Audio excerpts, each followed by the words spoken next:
Bonjour à tous, je suis Edem Safli, entrepreneur et coach formateur. Merci à vous tous qui continuez de nous suivre et qui êtes encore au rendez-vous aujourd'hui pour ce dernier épisode sur la gestion du stress.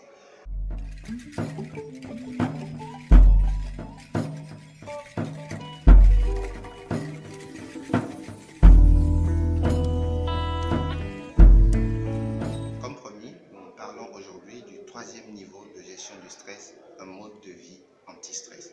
Et bien sûr, ce mode de vie comporte plusieurs aspects. Nous allons aborder 5 d'entre eux. Premier aspect, développer des aptitudes. Apprendre à voir le bon côté des choses est un talent qui se développe. Il est utile alors de se poser un certain nombre de questions. Qu'est-ce qui peut arriver au pire? Qu'est-ce qui me fait le plus peur? Quel aspect précis me pose des problèmes?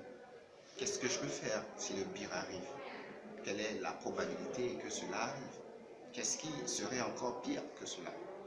Quelle est l'importance de cette affaire pour moi? Est-ce que je généralise un peu trop l'affaire?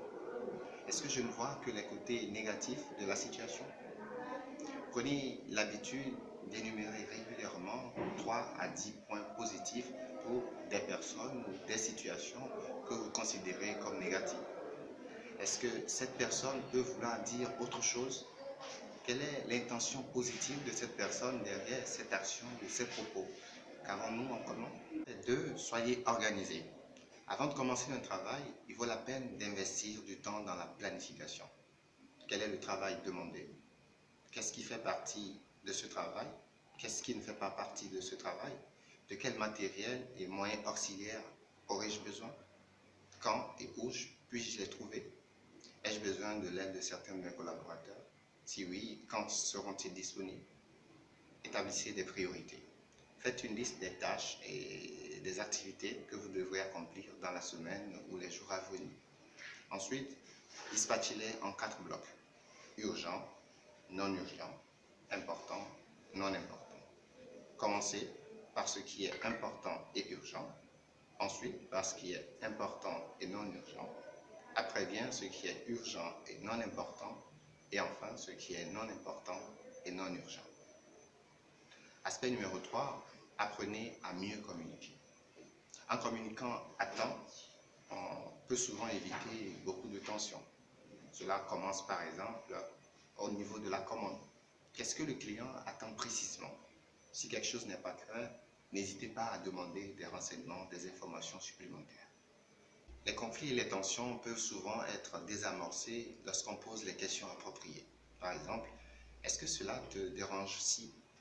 Comment allons-nous faire ça? Est-ce qu'il y a quelque chose que je ne fais pas correctement? Qu'est-ce qui te rend de si mauvaise humeur? Pour donner à nos messages un maximum de chances d'être reçus favorablement par notre interlocuteur, il y a au moins 2 règles à respecter.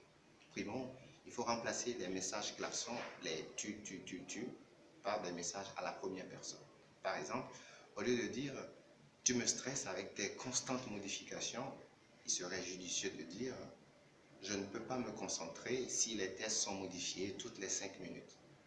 Si vous formulez votre message de la première façon, votre interlocuteur se sentira probablement agressé, il se mettra sur la défensive et au final, vous allez bétonner le problème au lieu de le résoudre.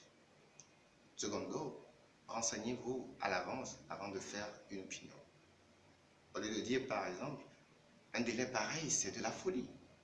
Nous devons travailler dur comme des malades juste parce que les organisateurs ont mal fait leur travail. Il serait judicieux peut-être de poser la question, pourquoi fixez-vous un délai si court pour ce travail?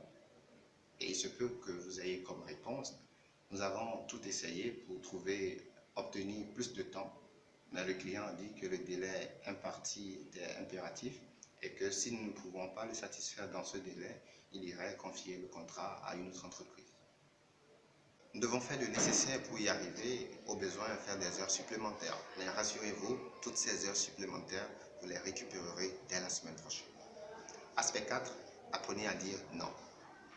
Vous ne pouvez pas faire plaisir à tout le monde. Plus vous essayez de faire plaisir aux gens, plus ils en attendent de vous. Et plus ils en attendent de vous, plus vous serez stressé en vous démenant pour leur faire plaisir. Vous ne pouvez pas être partout à la fois. Aspect 5, élaborez votre programme personnel de gestion du stress.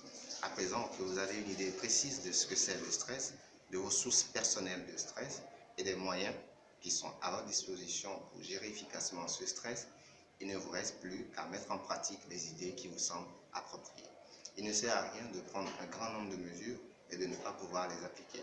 Prenez très peu de mesures et passez à l'action très sérieusement.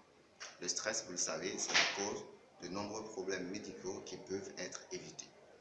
Pour clôturer cette série de vidéos consacrées à la gestion du stress, j'ai le plaisir de partager avec vous quelques applications de gestion du stress que vous pourriez installer sur votre téléphone portable, votre ordinateur ou votre tablette.